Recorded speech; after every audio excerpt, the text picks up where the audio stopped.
Taking out the Bel Air, so We're gonna pop this for the first episode. let's go. Welcome everybody to the Culture Lingo Show. And today we have a special guest, man. You know what I mean? Coming all the way from the UK. I mean, you seen him in Shiro. You seen him in the first Purge. And you know it's Cyborg and Doom Patrol. This is one of the hardest working brothers I know. A good brother, a real brother. This brother to the left of me, a real one. Jamaican roots. My brother. Everybody make some noise for Joivan Wade!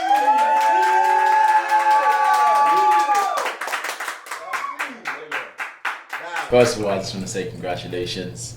Thank you, brother. I love to see things start and grow, and I'm honored to be a part of the seed of this project, this podcast, and thank you for entrusting me and coming on and being your first guest. And, Thank you. Yeah, man, I love people that just make it happen. And from when you phoned me and said, look, I'm making it happen, and sitting here and being here, and it's like, yeah, what's happening? So congratulations. Thank you, man. Thank you, brother. God bless. Flowers. Yeah, That means a lot. Yeah, we're here. Yeah, man. Yeah, bro. So the first thing I want to ask you is, tell us where you from, cause you made a huge impact in UK. Everybody and their moms know you. You know what I mean? You in the streets. If everybody don't know, check out Shiro's stories. 3 parts is amazing, phenomenal. You know what I mean? I went back and watched it. This brother, he's not just an actor. He's an entrepreneur. He's a mogul. You know, this brother started on Man Them on the Wall. If you can, just tell us about your beginnings, like your upbringing. Yeah. So acting for me wasn't the immediate. It was something that I loved doing. I was very, very passionate about, but for me it was football. I came from a big entertainment family, and we go by the name of the Wades, right? Okay. And so the Wades are anything from music to sports, but more heavily involved in music. And for me, I started off playing football. My younger brother played, my older brother played. They played at academy level, and I was good at football, but I didn't love it. But because of my brothers and seeing them play, it was like, okay, cool, this is what I have to do. You know, I have to. It's even like when you're growing up as a young black man, it's the same for you guys here. It's like you either play basketball, you become a rapper. Like there's only a few options to getting money and progressing.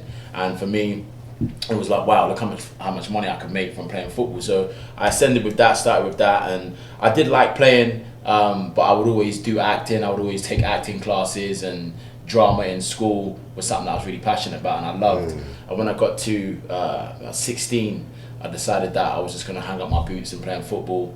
And for those of you that don't know, I'm actually talking about soccer as opposed to American football. And I got to the place where I was like, look, I just want to act.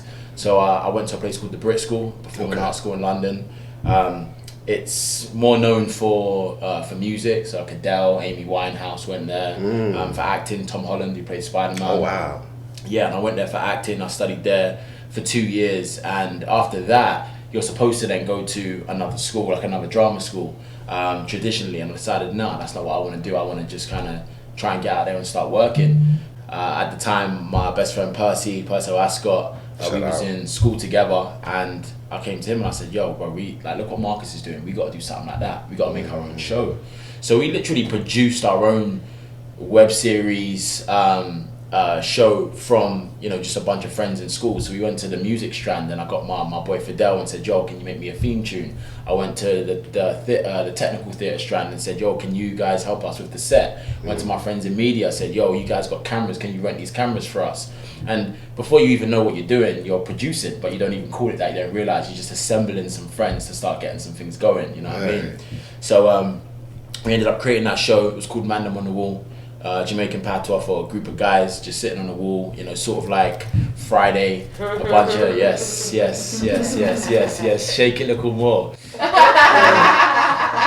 So yeah, we got to the place where he was like, all right, we're gonna create this show, Man Them on the Wall, and it blew up, man. Like after the first episode, maybe overnight, it did around 100,000 views online. Oh, wow. And we aimed it and angled it around what was relevant in the culture at that time, which was the London riots.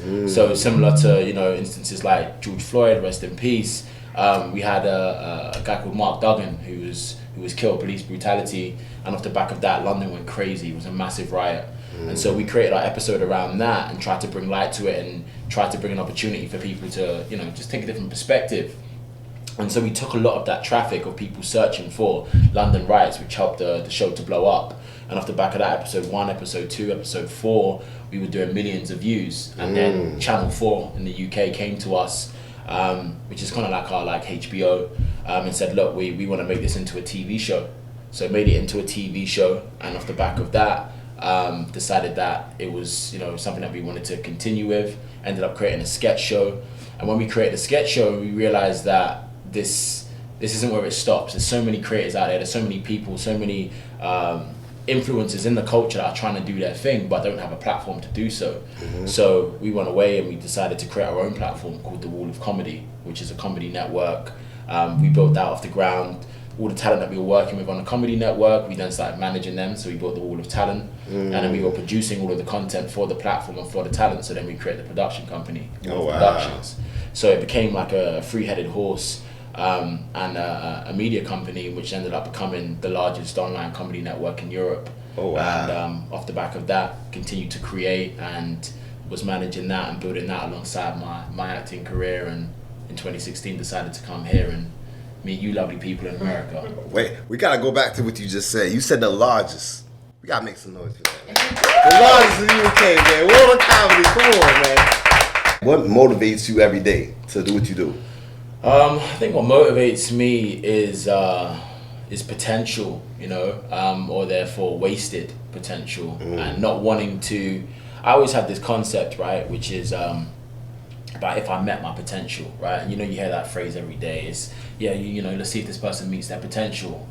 But I mean physically, like if I was able to meet my potential, and when it's finally time for me to leave this place, I sit next to him and we have a conversation, and he takes me around and shows me his life and shows me all the things that he achieved, he accomplished, all the things that he's doing, and I'm sitting there and I'm looking at all of the things that I achieved and I accomplished, and he says, well, look what you've done versus what you could have done. If you just stopped doing this, if you just stopped doing that, if you paid more attention here, if instead of going there you went here, if instead of focused on this you focused on that, right? Then you would have attained all of this. Like you was happy at what you achieved by the time you was 25, but you would achieve that at 21 should you have, you know? And so that constant thought plays in my mind. Off the back of that, then he also shows me everything that he was able to give to his family, to his friends, to his peers, to his people, all of the cultural shifts that he was able to make, and the lives that he was able to change. And when I think about that,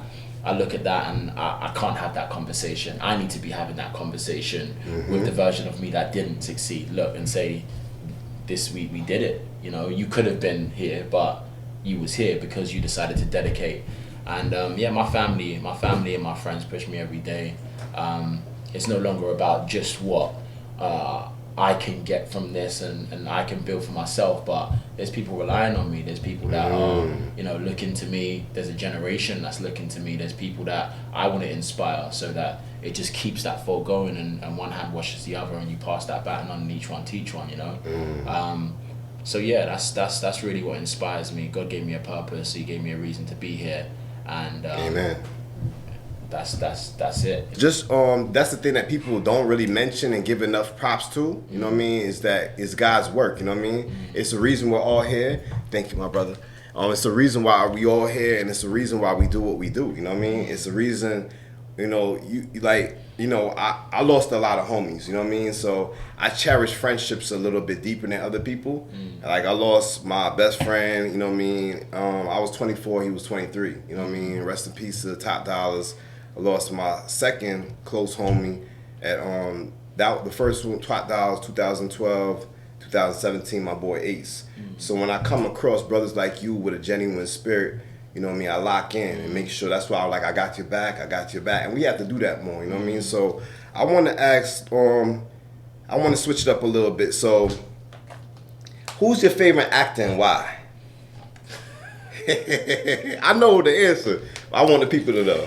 Yeah, no, I would this is funny, just based on recent events. That's all. I haven't had to answer this question since. My favorite actor is Will Smith. And the reason why is because he was the first time I saw myself in someone that was doing exactly what I wanted to do and making people feel how I wanted to make people feel. Just such a talent, not only on the screen but also off of it. You know, just the he was for me the only actor outside of also Denzel, but I felt like Will was a post for it, which was just the mentality and the mindset behind what it is that you're doing, you know. And there's so many things that I learned, and even like building my company, like the Wall, right, the Wall of Comedy, and Will's story about when he had to build the wall, you know, and just laying one brick each at a time as perfectly as a brick can be laid, and one day you'll have a wall, right? The Wall of Comedy. Yeah. And so there was so many things that I looked at and I saw in him that I wanted to aspire to. And especially like in the UK, we have like a set of American shows that we get to watch, and Trouble was like a lot of the shows one-on-one, Fresh Prince, etc. And Fresh Prince was something I would watch like pretty much every day, and just connected with that, and was like, yo, I wanna do that. So since then, yeah, he inspired me to push on my journey and to go for it and feel no, he who says he can and he who says he can't are both usually right. You know, there's whatever it is that you believe you manifest based on what you want. So yeah, Will Smith for me for sure. And also just his peripheral, not just acting but music and producing and this and that. But I would say I have an amalgamation of Will, but then also Dwayne Johnson and Kevin Hart with what they've been able to build with their businesses and their production companies, and how they pivot within their production companies on the stuff that they create and how they create it. Are models that I've taken, and so yeah, the three of them combined, but definitely with Will at the helm of it. What gets you into character? Like, you know, a lot of actors, they have different ways they get into character. Like when do you isolate yourself? Like I really want to ask right before the moment when you on set. It depends on the character I'm playing, really. I think like so let's take Vic Stone for example, Cyborg. To get into character for Vic, when I'm first approaching the character, I'm trying to find all of the core elements that make up that young man, right? And in a way, you can kind of see it as culture. What is his culture, right? Okay. And so I'm looking at, well, what music does he listen to? Where does he go? Who does he interact with?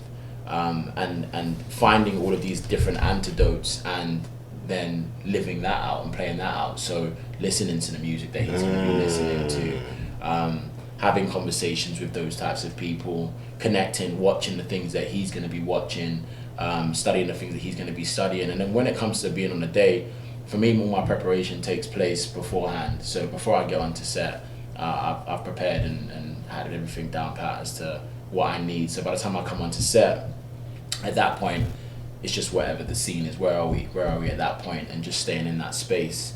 And I think for also playing an American, I like to stay in the American accent and method in that way, because there's a lot of it needs to be subconscious, right? When you're acting, you don't want to be acting. You don't want to think about that, let alone thinking about having an accent on top of that. And so it has to be so drilled in and so subconscious to the point where you forget that you have that dialect.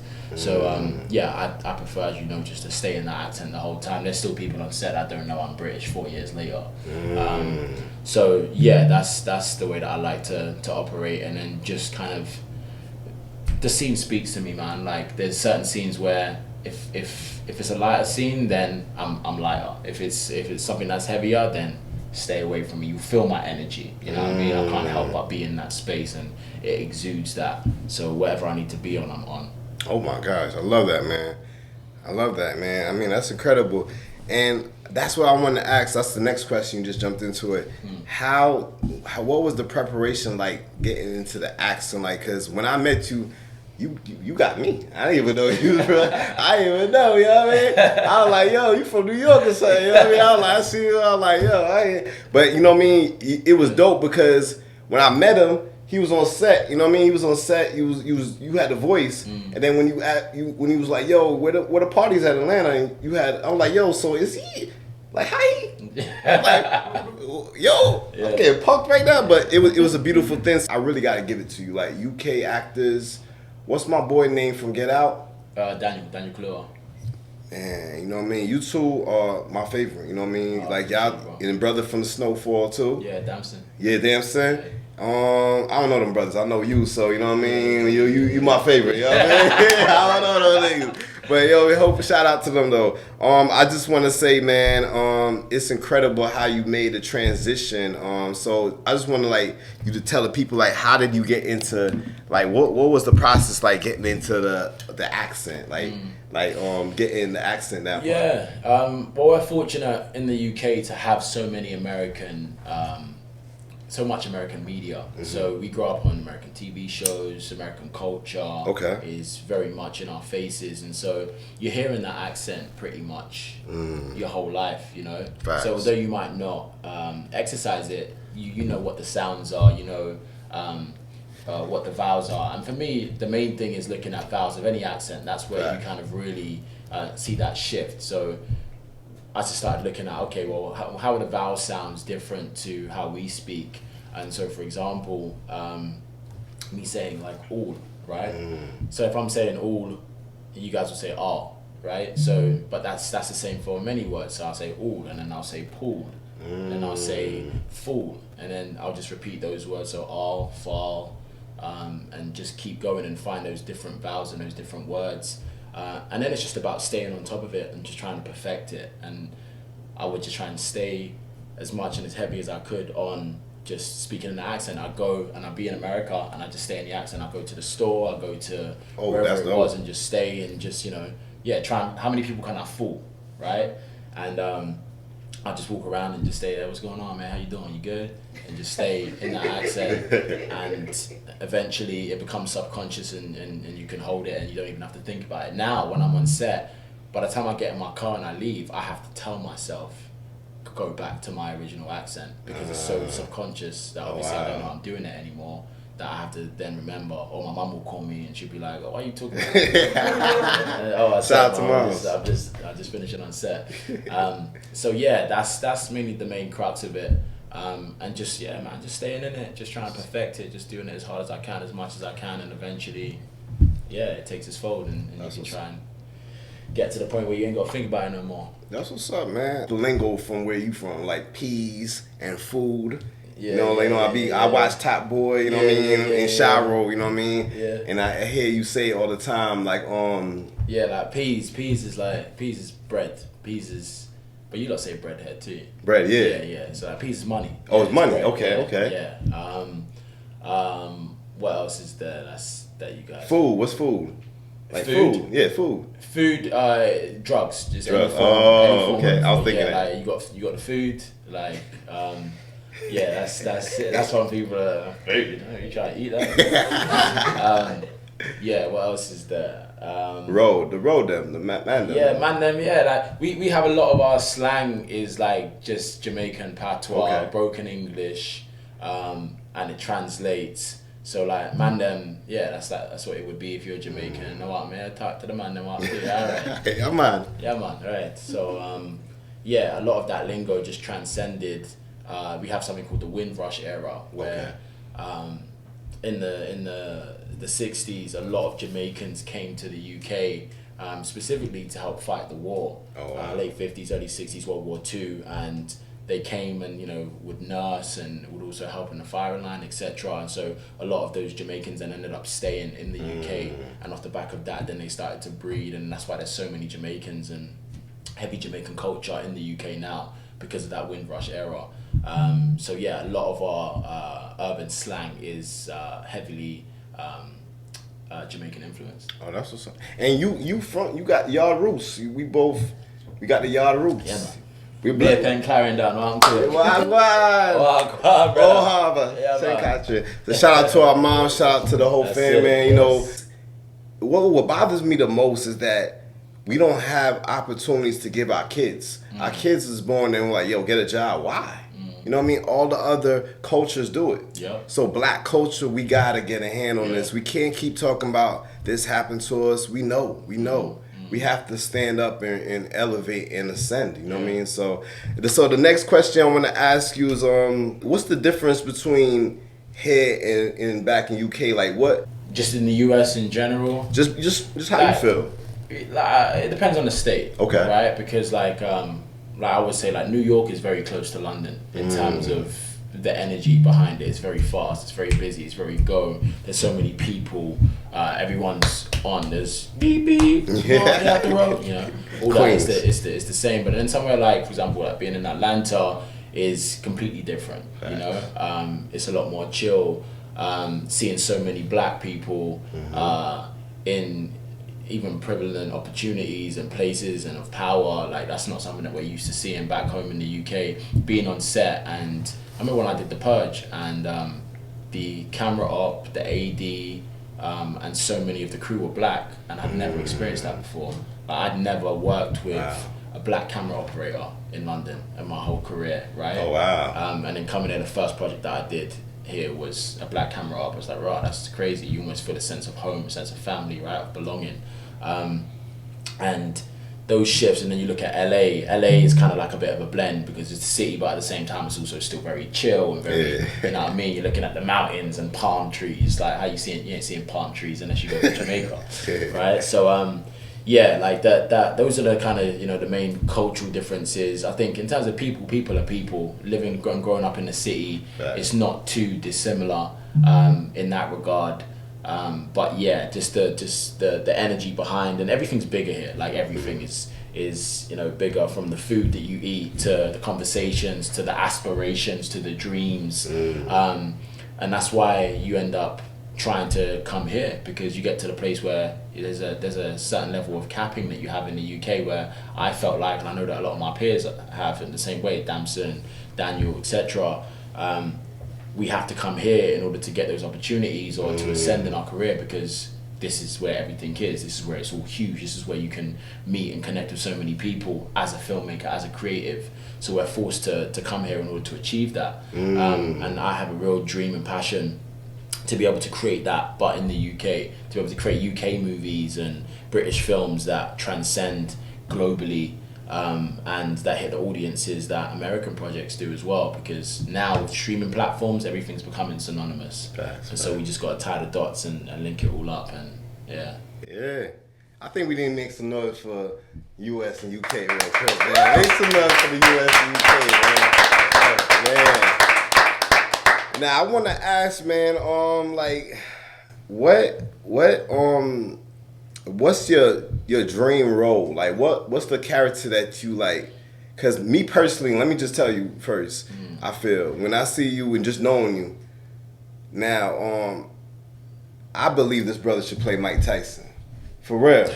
Mike Tyson is a dope, cause you got the look, but you also got the passion behind it. You know what I mean? And Mike Tyson is a story that, if it's told the right way, people will put more respect on his name. I felt like some movies, like, you gotta cast the right person. They have to embody that person. You know what I mean? Like Denzel did in Malcolm X. You know what I mean? That was like perfect. You know what I mean? Angela Bassett did Tina Turner. You know what I mean? Those are like things that I really feel like make the culture go forward.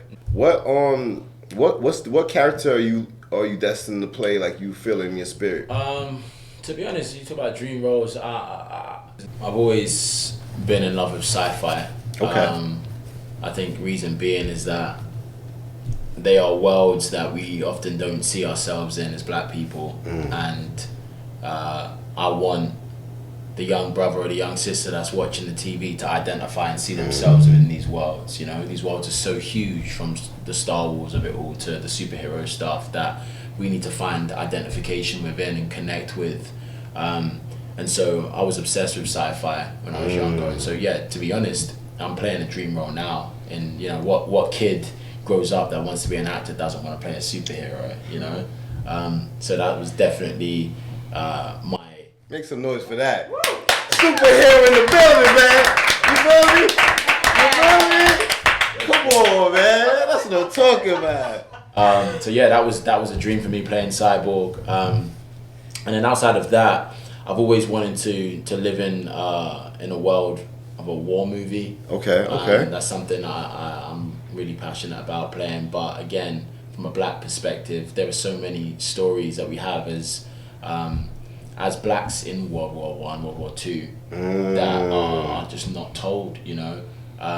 there are soldiers that should have been given their dues and should have been given and paid for what they done and how much they helped this country and the UK and Europe, but those stories are just not told. When have you ever seen a World War movie with an all black cast? You haven't, you know what I mean? Like Red Tail's the closest, but it wasn't the World closest, War. yeah, or Tuskegee Airmen, but like on the ground, I haven't seen that before. There's tons of these stories. Spike Lee tried to do one. I think it was, what was it called? Something.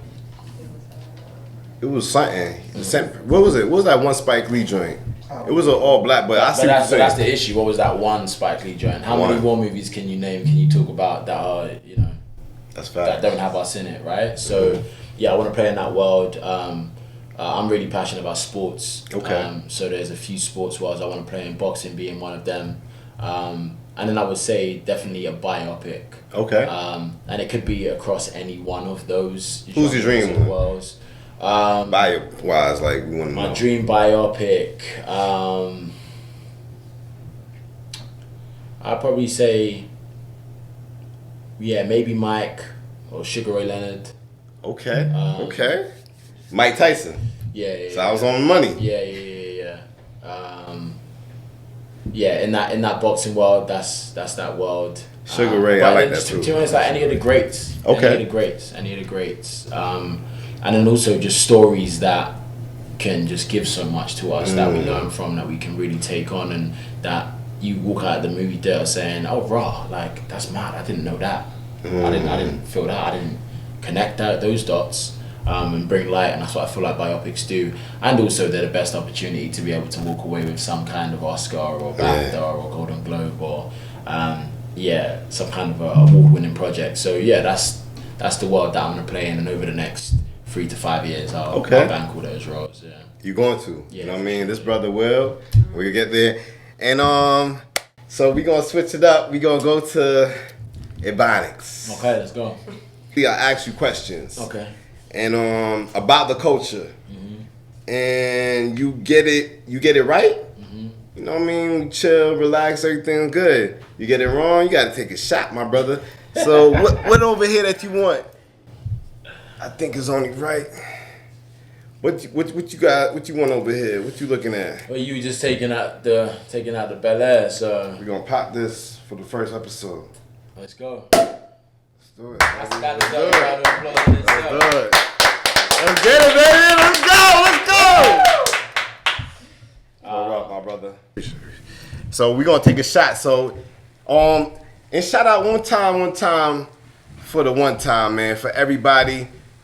Diddy, man, you see it right here, Ciroc, man. We need to check, bro. You know what I mean? I'm showing love out here. We need to check. Thank you, my brother. So we got, for the culture, these drinks right here are owned by black people. So we have Diddy right here, the Diddy juice, Ciroc. We got Hove, the Hove juice, Douce. And Nas got Hennessy, part of it. And then Rose, we ain't forget you, brother. Rick Ross. I need to check. Ladies. Nice. All right, so this part right here, it's not just questions, you know what I mean? It's actually, it helps people identify more things about the culture. Each one teach one, you know what I mean? So where's Will Smith from? Where's he from? He's from Philly. Alright. So you got that. Okay. So you don't have to take a drink on that. Alright, so question number 2. Can you quote one line or one bar from the Biggie Juicy song? From the Biggie Juicy song.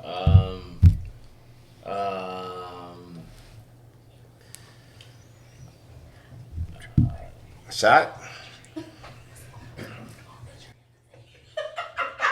It was all the dream. I used to be word up limousine, salt and pepper, and in the limousine. I got the pictures on my wall. Every Saturday, rappers at Mr. Magic Molly Mall. What movie? Y'all can't help him anymore.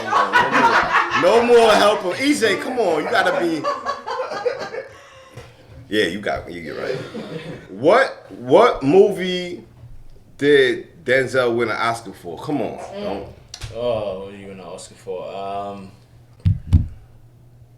Take a drink. Oh, did he won for Malcolm X? Nope, that's wrong. It was Training Day, brother. Bottoms up, baby!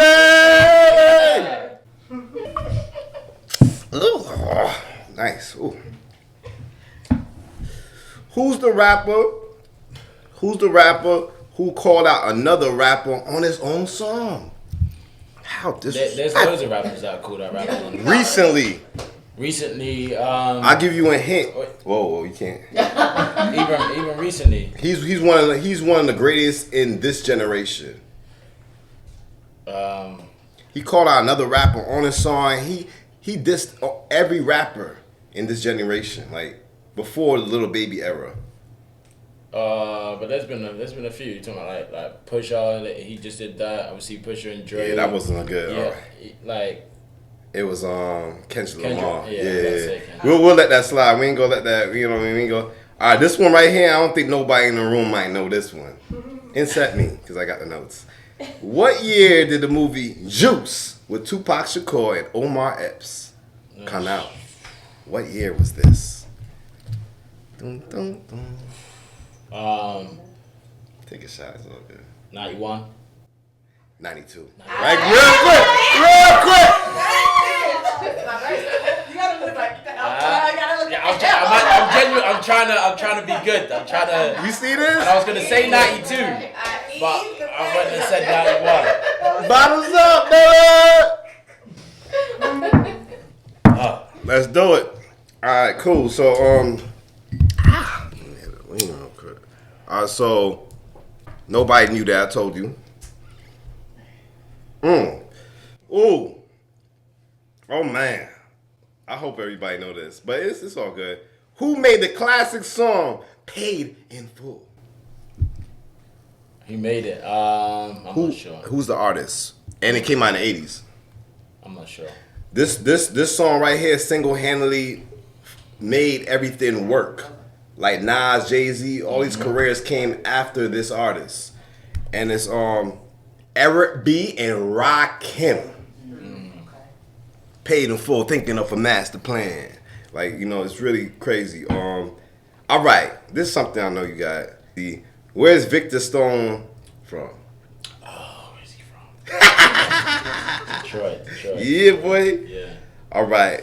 Name a famous line from The Rock. Can you smell what the rock is cooking? Woo! So okay, I'm gonna switch it up. So I got one in front of the millions. Yo, just a little antidote. I don't know if anyone else has done this ever. What's that? But I'll send you this video. I'm just gonna say I'm the first person to do it because I haven't seen anyone else do it. But I did an interview with Kevin Hart and Kevin Hart and The Rock, Dwayne Johnson, and in the middle of the interview, I asked Dwayne what it was like to work with Kevin Hart. Oh wow! And before he answered the question, I said, "It doesn't matter how it was working with Kevin Hart." And he genuinely was. I'm gonna show you after this, bro. And he was like he was flabbergasted and didn't even know what to do with himself. And I'm not sure that anyone has ever given him that in a public setting and had him Wait, hold up! You did that to The Rock? Yeah, I did that. Yeah. Yo, what did he? YouTube. Check it out on YouTube. Man, cheers to that, my brother. Jesus, oh my. Woo! All right, so this part right here, I want somebody from the audience to ask him a Ebonics question. What, something, a trivial about the culture? So, I keep hearing this phrase. To you, when you hear somebody say it's bussin', what does that mean? It's what? Bussin'. It's bussin'. It's poppin'.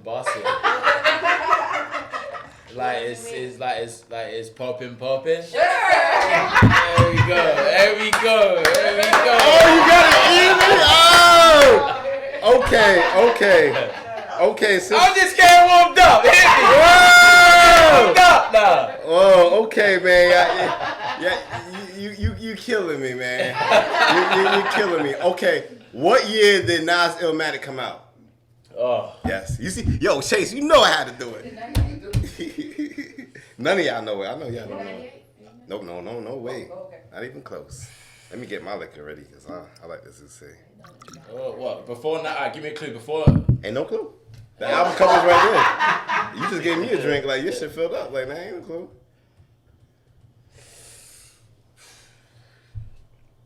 2003.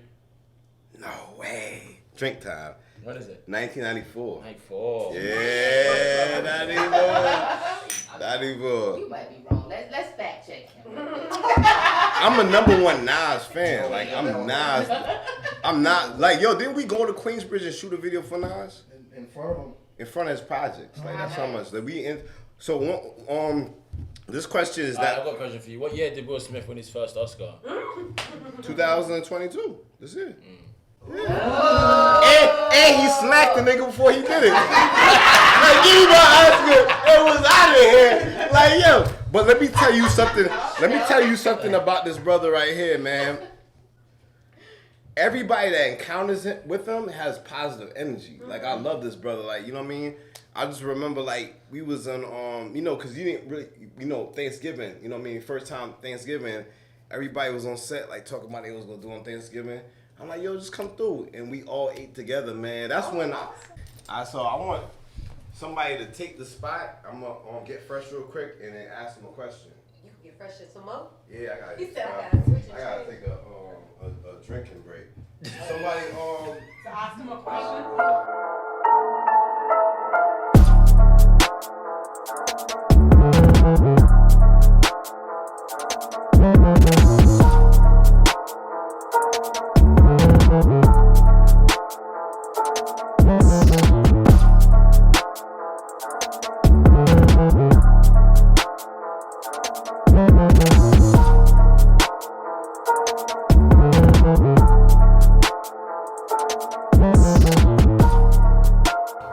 This, but I wanted to ask it from a different point of view. What is it that keeps you like motivated to stay consistent? Because a lot of times people in the game, they can lack discipline within the craft. It's the fact that everything affects everything as a knock-on effect.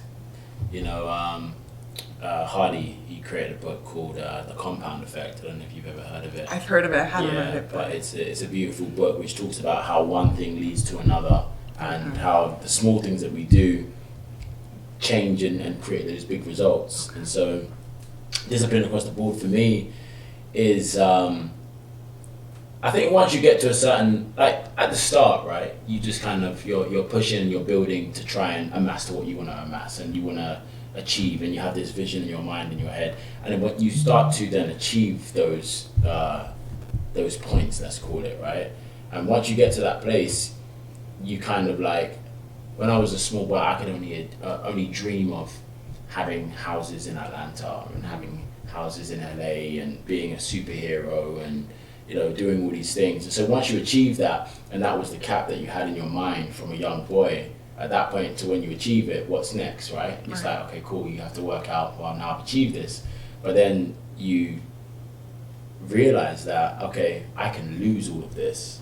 And the fear of losing everything that you built starts to become a factor of what allows you to keep it, because you realize that if I don't continue to work as hard as I'm working, I'm not going to persist, and I'm not going to be able to keep everything that I have.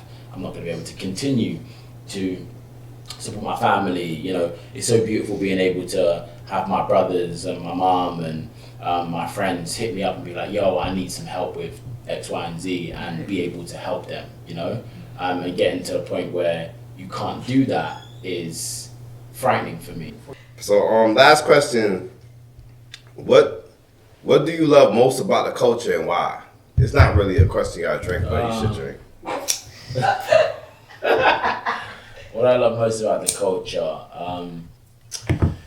I think what I love is the unity across the culture. I think that, you know, when you talk about the culture, especially like growing up, I felt like a lot of the culture was driven on music, right? And like hip hop culture, right? Being music. But as time went on, as we evolved, I think the understanding that culture is not just music. Facts. We are part of the culture as actors, as the films that we make, you know, fashion, part of the culture, sports, part of the culture. The culture is the culture. It's the conveyor belt in which everything which is a part of the culture moves in.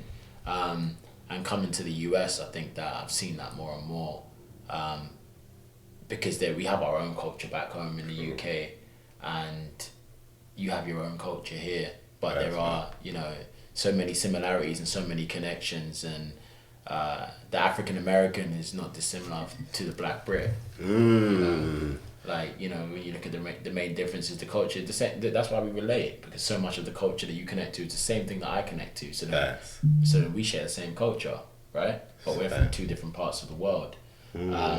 So I love that the culture connects us. Drink to that, man. Last drink, man. No, you want a shot? Yeah, last shot, man. Bottoms up. That's the last question. And I know, man. So this part right here is called Check the Rhyme, y'all. So we want you to drop either a verse, a monologue, or a prayer for the culture. Okay, cool. I'm gonna go for a prayer. Let's do it. So I just want to say, dear God, we just thank you for an opportunity to connect, an opportunity to be, and to take on what you've given us in order to achieve everything that we set out to achieve. I just pray that this year that you connect us even more, so you allow us to all reach our highest potential, to all connect and to break boundaries that we've never broken before. I pray that you allow us to seek the highest level of ourselves, and to rid and kill all distractions and anything that is put in front of us in order to stop us from getting there. I pray that you allow us to see the good in all, to see the good in everyone, and to strive to be and seek the good in ourselves in order to be able to change a generation, move a generation. I pray that we can continue to build, to allow us to connect the dots. I thank you for allowing me to be here. I just pray for Kem. I thank you for his life. Thank you for everything that he's doing for the culture, for the world, and just continue to enlighten him and those around him in order to give him and facilitate him with what he needs in order to make a change on this earth. You've given him gifts. You've given us all gifts, and I pray that we use them. You say that, you know, when you give us one, we should multiply it. So you've given us 10. Allow us to bring back 100 times, and allow us to continue to evolve and move forward in this world that we call life, that we can live life that allows us to ascend into eternal. In Jesus' name we pray. Amen. Amen, man. I love you, my brother. Oh, that's dope. Now, everybody on the show, we give a gift because we giving their flowers to them, you know what I mean? I had my boy design this graphic because I told him, like, you can't fuck this up. Man, we appreciate what you do for the culture. I mean, you came from the UK all the way to America. You are dominant on both places of the world, my brother. I just want to say we love you, and we thank you for coming on this first episode of Culture Lingo. Let's go. And we just thank you for what you have done for us, man. And we just love you so much, man. And we just thank you so much, man, for coming on this show, man. God bless you. Make some noise for this brother, man.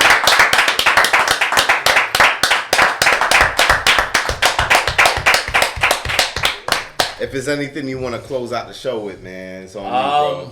I'll close out the show with just saying thank you for having me, first and foremost. Again, it's a beautiful opportunity, and the start of something new, fresh, and I can't wait to see it grow and be everything that God designed it to be.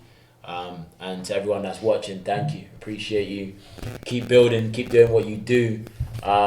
Keep putting God first in everything that you do, and allow your highest heights and your wildest imaginations to be your manifestations and your reality. You can do anything that you put your mind to. He who says he can and he who says he can't are both usually right. So take that, reflect on it, whatever you need to do to be great, you already are. Let's go. Let's go! Culture Lingo. One time, I need everybody on the count of 3 to say Culture Lingo together. 1, 2, 3. Culture Lingo! 1, 2.